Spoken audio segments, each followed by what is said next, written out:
বিভিন্ন ধরনের বালা মুসিবত দূর করার আমল।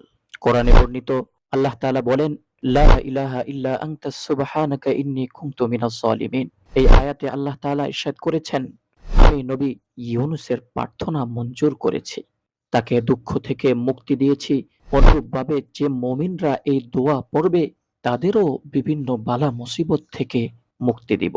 হযরত নবী করিম সাল্লাল্লাহু আলাইহি ওয়াসাল্লাম ইরশাদ করেছেন, যে ব্যক্তি হযরত ইউনূস আলাইহিস সালামের ভাষায় দোয়া করবে সে যে সমস্যায় থাকুক আল্লাহ তাআলা তার ডাকে সাড়া দিবেন। হযরত রাসূলুল্লাহ সাল্লাল্লাহু আলাইহি ওয়াসাল্লাম আরো ইরশাদ করেন, আমার ভাই ইউনূসের দোয়াটি খুব সুন্দর।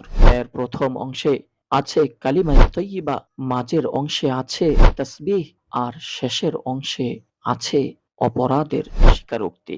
যে কোনো চিন্তিত, দুঃখিত, বিপদগ্রস্ত ব্যক্তি প্রতিদিন এই দোয়া ৩ বার পাঠ করবে